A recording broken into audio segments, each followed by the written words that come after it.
Now let's get to the latest on the January 6th attack on the Capitol. A major legal battle got underway inside a D.C. courtroom yesterday as opening statements were presented in the trial of 4 members of the Oath Keepers and their leader, Steward Rhodes. The members of the far-right militia group are being tried for seditious conspiracy for their alleged involvement in the attack on the Capitol on January 6th. We've got our all-star team back from yesterday, NBC News Justice reporter Reilly and NBC News legal analyst Cevallos.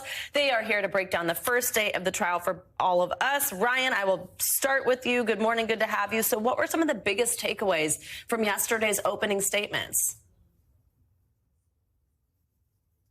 A little bit of a surprise up their sleeve, because we had heard a lot of the statements previously that a lot of members of the Oath Keepers had made via text message, but what they had was this recording from January 10th, 2021, that featured the head of the Oath Keepers, Steward Rhodes, saying that he wished they had brought guns to the Capitol on January 6th. So that sort of undermines the defense that has been brought forward by Steward Rhodes, basically saying that, oh, this was only, basically set up for if Donald Trump took action. We were ready to spring into action if he invoked the Insurrection Act. We were a militia that was going to take over. So they're basically trying to frame this as though this was some sort of legal response, but prosecutors are saying that basically this wasn't dependent on what Donald Trump was going to do. They were going to go into the Capitol. In fact, they did go into the Capitol anyway with those 2 stacks that went into the Capitol, even though Donald Trump did not, in fact, invoke the Insurrection Act, which is what they were what they claim they were basing their action plan on there. Really interesting. And Danny, I want to bring you in here because in previous trials with the Oath Keepers, prosecutors attempted to draw a connection between them and the Trump administration. Do we think that's happening again? Trump, of course, looms large in this case, among the other cases as well. But Trump is a mixed bag for prosecutors here, because if they emphasize Trump too much, the defendants can point to Trump and say, hey, the president made me do this. I was following orders from the president. Will it be effective? Probably not, but it might give the defense another hook to hang their theory of non-liability on. Yeah, let's talk about the defense. Ryan, what kind of strategy did defense attorneys for the Oath Keepers present yesterday? What do we hear so far?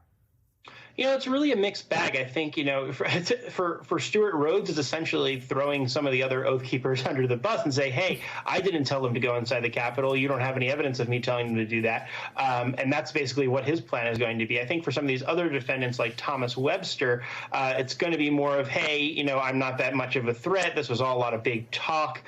He's really going to emphasize his age, I think, is going to be a major component of this. He's had some health issues recently, and inside the courtroom, you're going to see him in a special chair. He has a cane with him.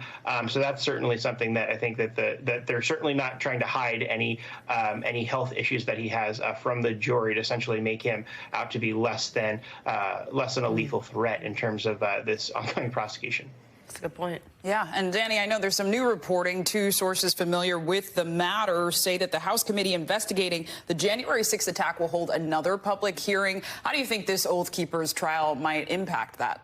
They're going to watch it because the reality is the January 6th committee doesn't have a fraction of the investigative ability that the DOJ and the FBI has. I mean, investigation is literally in the name of the FBI. It's the I. So they are much better at gathering information than the January 6th committee. They have search warrants, they have subpoenas, they have all kinds of methods that January 6th committee just doesn't have. Even though January 6th committee is much splashier, much more dramatic, and they put on a good show, they are watching closely to see if there's anything new that they may have missed. Right, they got the primetime addresses, but it sounds like this has the substance, so we'll be watching closely. Danny, we love you. FBI.